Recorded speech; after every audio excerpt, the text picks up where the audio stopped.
ឆ្នាំ1977ជាកំឡុងពេលដែលកម្ពុជាស្ថិតក្នុងភាពស្ងាត់កំបាំងបំផុតប៉ុន្តែព្រឹត្តិការណ៍ការទូតដ៏កម្រមួយបានកើតឡើងនោះគឺដំណើរទស្សនកិច្ចផ្លូវរដ្ឋរបស់ឯកឧត្តមបូនេវិនប្រធានាធិបតីនៃប្រទេសភូមាយន្តហោះពិសេសបានចុះចតនៅអាកាសយានដ្ឋានអន្តរជាតិប៉ូចិនតុង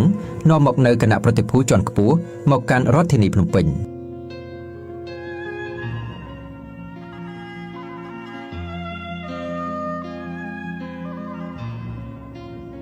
គ្រាន់តែឈានជើងចុះពីលើយន្តហោះភ្លាមលោកប្រធានាធិបតីបូនេវិនត្រូវបានស្វាគមន៍យ៉ាងកក់ក្ដៅពីសំណាក់ថ្នាក់ដឹកនាំកម្ពុជានៃរបបកម្ពុជាប្រជាធិបតេយ្យស្នាមញញឹមនិងការចាប់ដៃទាំងនេះបានឆ្លុះបញ្ចាំងពីចំណងមិត្តភាពដ៏កម្រក្នុងបរិបទដែលប្រទេសកម្ពុជាកំពុងបិទទ្វារឯកោពីពិភពលោកខាងក្រៅ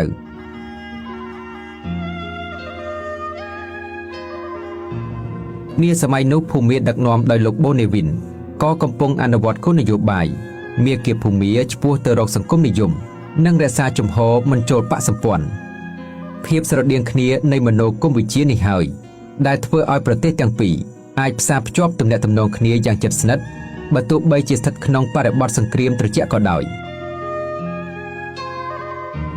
នៅអាកាសយានដ្ឋានប៉ូចិនតុងពិធីទទួលបដិសណ្ឋារកិច្ចផ្លូវរដ្ឋត្រូវបានរៀបចំឡើងយ៉ាងឧឡារិតនិងមានសណ្ដាប់ធ្នាប់ខ្ពស់ក្នុងទស្សនវិជ្ជានេះយើងសង្កេតឃើញមានវត្តមានផ្ទាល់របស់ឯកឧត្តមខៀវសំផនប្រធានគណៈប្រធានរដ្ឋនៃកម្ពុជាប្រជាធិបតេយ្យនិងថ្នាក់ដឹកនាំជាន់ខ្ពស់ដទៃទៀតរងចាំទទួលស្វាគមន៍ដោយផ្ទាល់នៅពេលដែលឯកឧត្តមបូនេវិនឈានជើងចុះពីយន្តហោះ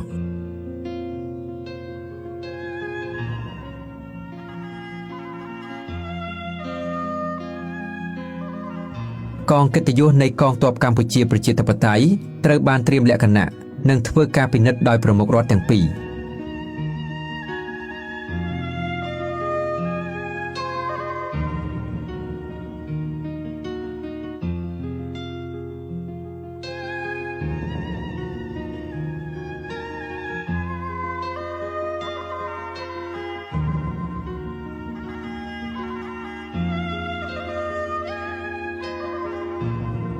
ស្នាមញញឹមការចាប់ដៃនិងការទទួលស្វាគមន៍យ៉ាងកក់ក្ដៅនិងមានលក្ខណៈផ្លូវការយ៉ាងក្រៃលែងរវាងមេដឹកនាំទាំងពីរបានបង្ហាញពីចំណងមិត្តភាពដ៏កម្រនិងមានអត្ថន័យជ្រាលជ្រៅខាងផ្នែកនយោបាយសម្រាប់កម្ពុជានាសម័យកាលនោះ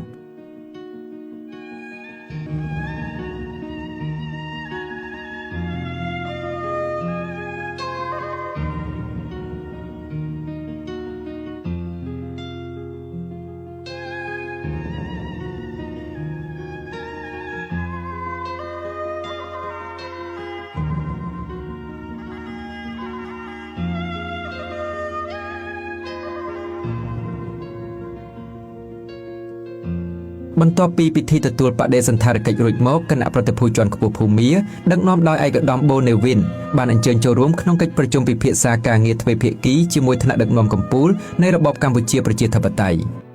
បរិយាកាសនៃកិច្ចជំនួបនេះប្រព្រឹត្តទៅដោយភាពស្និទ្ធស្នាលនិងយោគយល់គ្នាដែលសពបញ្ជាក់ឲ្យឃើញពីការយកចិត្តទុកដាក់ខ្ពស់ក្នុងការរឹតចំណងមិត្តភាពរវាងប្រជាជាតិទាំងពីរ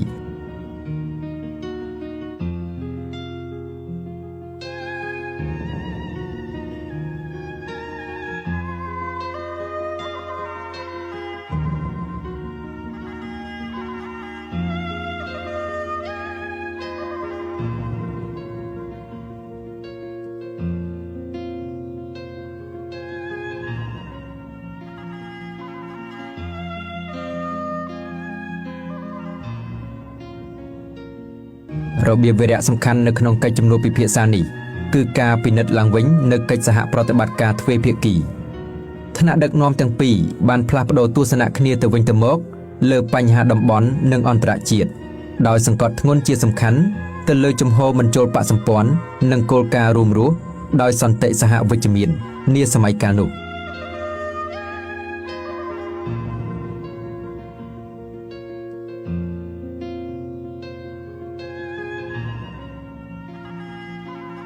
នៅក្នុងតុប្រជុំភាគីទាំងពីរបានឯកភាពគ្នាទៅលើគោលការណ៍គ្រឹះនៃការទូតនោះគឺការគោរពឯករាជ្យអធិបតេយ្យភាពនិងការមិនជ្រៀតជ្រែកកិច្ចការផ្ទៃក្នុងរវាងគ្នានឹងគ្នា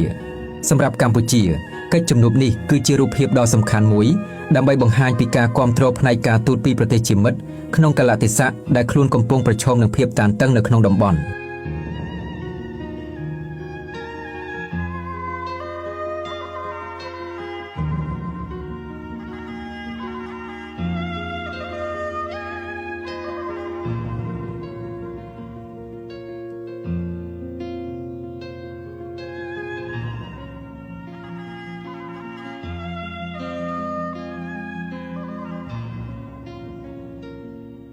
ពិធីជប់លៀងផ្លូវការនិងការទទួលភ្ញៀវជាកិត្តិយសត្រូវបានរៀបចំឡើងនៅទីតាំងទទួលភ្ញៀវជាផ្លូវការនៅក្នុងរាជធានីភ្នំពេញមានការចូលរួមពីថ្នាក់ដឹកនាំកម្ពុជារបស់កម្ពុជាពិធីនេះគឺជាឱកាសសម្រាប់ការផ្លាស់ប្តូរទស្សនៈការរឹតចំណងមិត្តភាពនិងការពង្រឹងទំនាក់ទំនងទ្វេភាគីរវាងប្រទេសទាំងពីរ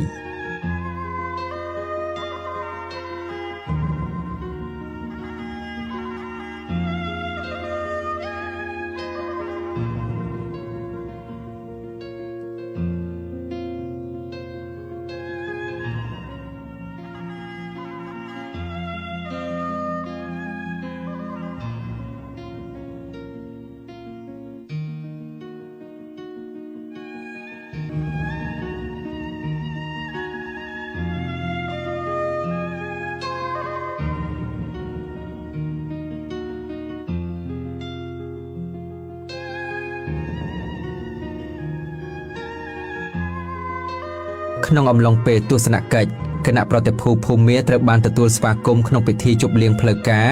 និងកិច្ចជំនួបពិភាក្សាការងារយ៉ាងយកចិត្តទុកដាក់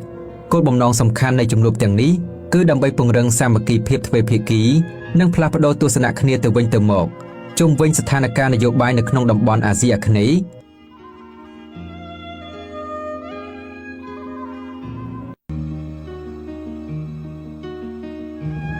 គួររំលឹកផងដែរថាទំនាក់ទំនងរវាងកម្ពុជានិងភូមាមានភាពល្អប្រសើរតាំងពីសម័យមុនមកម្ល៉េះ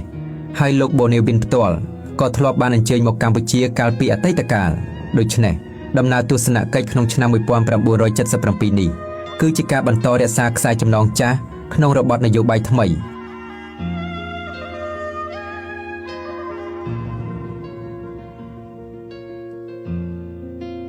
នៅក្នុងពិធីជប់លៀងផ្លូវការមេដឹកនាំនៃប្រទេសទាំងពីរបានថ្លែងសុន្ទរកថានិងអបអរសាទរគ្នាទៅវិញទៅមក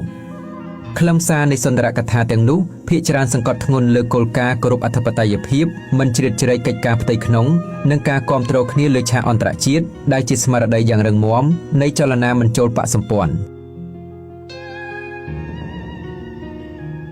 ជាទូទៅក្រៅពីកិច្ចជំនួបនៅរដ្ឋធានីភ្នំពេញថ្នាក់ដឹកនាំកម្ពុជានាសម័យនោះក៏តែងតែរៀបចំជូនភ្ញៀវកិត្តិយសចុះទស្សនកិច្ចនៅតាមតំបន់កសិកម្មឬរមណីយដ្ឋានប្រវត្តិសាស្ត្រដើម្បីបង្ហាញពីអ្វីដែលពួកគេហៅថាសមិទ្ធផលនៃមហាលោតផ្លោះមហាអស្ចារ្យទៅកាន់គណៈប្រតិភូអន្តរជាតិក្នុងអំឡុងពេលស្នាក់នៅកម្ពុជាគណៈប្រតិភូភូមាតែងត្រូវបានអញ្ជើញឲ្យទៅទស្សនាគម្រោងកសិកម្មនិងប្រព័ន្ធធារាសាស្ត្រនានារបបកម្ពុជាប្រជាធិបតេយ្យបានប្រើប្រាស់ឱកាសនេះដើម្បីបង្ហាញដល់ភ្ញៀវអន្តរជាតិអំពីការខិតខំប្រឹងប្រែងរបស់ខ្លួនក្នុងការកសាងប្រទេសតាមរយៈវិស័យកសិកម្មនិងការប្រើប្រាស់កម្លាំងមហាជនដ៏សន្ធឹកសន្ធាប់ក្រៅពីកិច្ចការនយោបាយនៅរាជធានីភ្នំពេញដំណើរទស្សនកិច្ចនេះក៏បានរាប់បញ្ចូលទាំងការធ្វើដំណើរទៅកាន់ខេត្តសៀមរាបផងដែរការទស្សនាប្រាសាទអង្គរវត្តគឺជានិមិត្តរូបនៃការតភ្ជាប់វប្បធម៌ដែលរដ្ឋាភិបាលកម្ពុជាតែងតែរៀបចំជូនប្រមុខរដ្ឋបរទេសដើម្បីបង្ហាញពីភាពរុងរឿងនិងអរិយធម៌ដ៏យូរលង់របស់ប្រជាជាតិខ្មែរបន្ទាប់ពីចំណាយពេលជាច្រើនថ្ងៃប្រកបដោយលទ្ធផលជាផ្លែផ្កាដំណើរទស្សនកិច្ចផ្លូវរដ្ឋដ៏មានអត្ថន័យនេះក៏បានឈានចូលមកដល់ទីបញ្ចប់ឯកឧត្តមបូនេវិននិងគណៈប្រតិភូជាន់ខ្ពស់បានធ្វើដំណើរមាតុភូមិនិវត្តន៍វិញដោយពំនាំនៅអនុស្សាវរីយ៍និងការបដិញ្ញាចិត្តក្នុងការបន្តពង្រឹងមិត្តភាពរវាងភូមានិងកម្ពុជាបន្តទៀត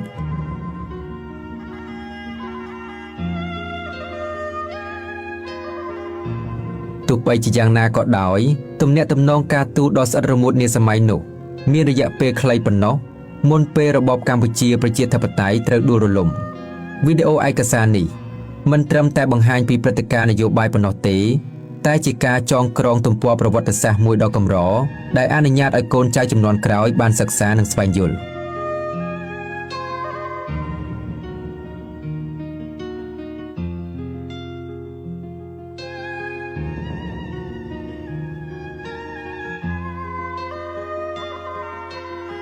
ទសវត្សរ៍ទី70បានកន្លងផុតទៅរបបនយោបាយក៏បានផ្លាស់ប្ដូរ